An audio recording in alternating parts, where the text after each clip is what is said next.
할렐루야, 오늘도 진리의 말씀과 그리스도의 사랑으로 충만해지시길 축복합니다. 고린도전서 6장 13절 본문으로 하나님의 말씀을 전하겠습니다. 음식은 배를 위하여 있고 배는 음식을 위하여 있으나 하나님은 이것저것을 다 폐하시리라. 몸은 음란을 위하여 있지 않고 오직 주를 위하여 있으며 주는 몸을 위하여 계시느니라. 아멘. 우리는 보통 마음만 있으면 된다고 생각하는 경향이 있습니다. 하지만 성경은 분명히 교훈합니다. 우리의 몸도 온전히 주님을 위하여 사용되어야 한다고. 우리 몸이 하나님의 성전이기에 잘 돌봐야 한다는 말씀이 고린도전서 3장 16절, 17절에도 나왔고 오늘 말씀, 오늘 본문 뒷부분인 19절에도 나옵니다. 우리는 마음만 청결하고 정돈하면 된다고 생각할 것이 아니라 우리의 몸도 거룩하게 잘 돌봐야 합니다. 로마서 12장 1절에도 분명히 나옵니다. 우리의 몸을 거룩한 산 제물로 하나님께 드리라고. 하나님은 우리의 마음과 더불어 몸도 받으시는 분입니다. 이처럼 몸의 신학이 중요한데 몸의 신학적 차원에서 우리는 어떻게 우리의 몸을 제대로 돌볼 수 있을지 9가지로 살펴보겠습니다. 첫째, 건강을 잘 돌보기 위해서 운동에 힘써야 합니다. 일터와 교회 등에서 하는 하나님의 일 자체도 중요하지만 그 일을 오랫동안 견실하게 하기 위해서는 체력이 갖춰져야 합니다.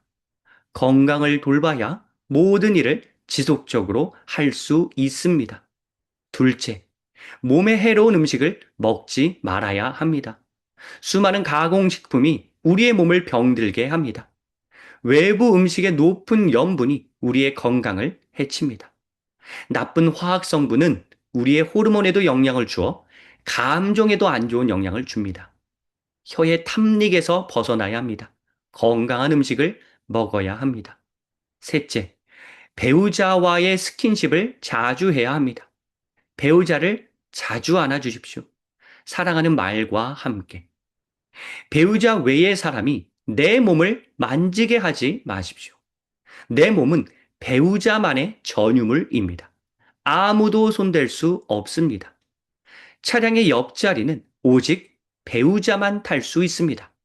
카풀한답시고 다른 이성 직원을 태우지 마십시오. 동성애에 빠져 있다면 동성 직원도 태워서는 안 되겠죠. 결혼은 내 몸이 배우자만의 것이라는 선언이며 이를 어길 시에는 오작에도 나오듯이 엄청난 책임을 질 각오를 하셔야 합니다. 넷째, 자녀들을 몸으로 사랑해 주십시오. 자녀들을 많이 안아 주십시오. 뽀뽀를 많이 해 주십시오. 징그럽다고 하지 말라고 할 때가 곧 오니 할 수 있을 때 많이 해 주십시오. 자녀들과 몸으로 놀아 주십시오. 바빠서 많이 못 놀아주는 어쩔 수 없는 상황을 이해하지 못하는 건 아니지만 일을 좀 줄이더라도 지금 아빠, 엄마와 함께하는 시간을 너무나도 중요하게 여기고 정말로 간절히 바라는 자녀들과 많은 시간을 함께 보내십시오. 다섯째, 자해 및 자살을 하지 마십시오. 당신의 몸은 당신의 것이 아닙니다. 하나님이 주신 몸입니다. 당신 몸을 당신이 해야 할 권한이 당신에게 없습니다. 그건 하나님의 권한입니다. 하나님이 아름답게 창조하신 당신의 그 몸을 왜 자기 마음대로 굴리십니까?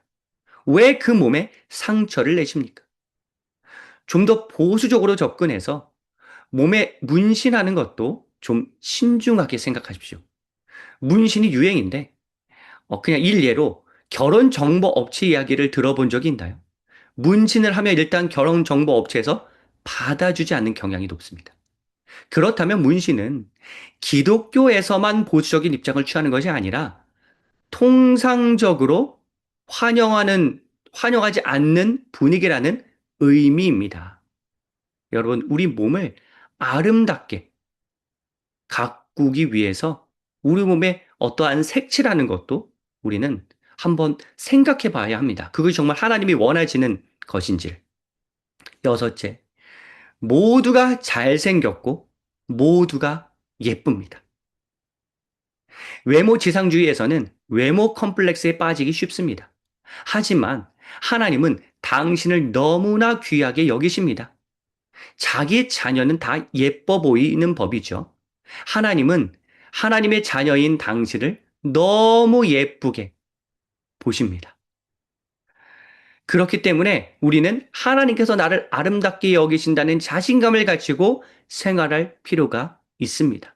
물론 너무 큰 자괴감이 들면 일정 부분 손을 볼 수는 있으나 기본적으로 하나님이 나를 아름답게 창조하셨다라고 하는 사실을 꼭 기억하십시오. 남들의 외모 평가에 신경 쓰지 말고 하나님이 나를 아름답게 보신다라고 하는 그 마음을 꼭 간직하십시오. 영화 I Feel Pretty가 있습니다. 누가 봐도 못생겼지만 본인이 예쁘다고 생각하면서 행동하는 여성에 관한 이야기입니다. 그렇게 자신만만하게 나는 잘생겼고 예쁘다고 생각하면서 사십시오. 이렇게 생활하기 위해서 서로 도와주어야 합니다. 상대방의 외모 칭찬을 적정선에서 해주십시오. 너무 지나치거나 자주 하면 반감이 생길 수 있으니 적절하게 해주십시오. 이성끼리 외모를 칭찬하면 이 괜한 오해를 살 수 있으니 동성끼리 외모 칭찬을 해주고 이성의 외모 칭찬은 나의 배우자 한정으로 해서 자주 해주십시오. 일곱째, 나를 스스로 안아주고 나에게 예쁜 말을 해주십시오. 경쟁과 평가의 시대에서 살아가는 우리는 다른 사람들에게 좋은 평가와 칭찬을 많이 받지 못할 수 있습니다. 하지만 내가 내 몸을 사랑해 주는 데는 아무런 제약이 없습니다. 남들에게는 좋은 말을 많이 못 듣더라도 나 스스로가 나를 많이 안아주고 보듬어주고 예뻐해주고 너는 참 예쁘다. 너는 참 훌륭하다. 너는 참 잘생겼다. 너 참 멋지다. 너 참 최고다. 이렇게 나를 칭찬해 주십시오. 하나님이 걸작품으로 창조하신 나를 많이 사랑해 주십시오. 여덟째, 온라인 예배만 드리지 마십시오. 하나님은 우리의 몸이 성전으로 직접 나오기를 원하십니다. 온몸으로 주님을 예배하길 원하십니다. 어쩔 수 없이 온라인 예배를 드릴 수밖에 없는 분도 있겠지만 가능하다면 직접 현장에 와서 예배를 드리십시오. 현장 강의와 온라인 강의의 학습력에는 차이가 있을 수밖에 없습니다. 영화 안에서 보는 영화와 집에서 보는 영화가 주는 감동에는 차이가 있을 수밖에 없습니다. 현장 예배를 사모하십시오. 예배당으로 오는 시간을 아껴서 집에서 편하게 예배를 드리려고 하지 마시고 예배당으로 오는 시간과 과정도 우리의 신앙을 무르익게 만드는 여정이라고 생각하십시오. 예를 들어 가족과 함께 예배당으로 오면서 나누는 대화도 우리의 신앙을 성장시킵니다. 아홉째, 사람들을 자주 현장에서 만나십시오.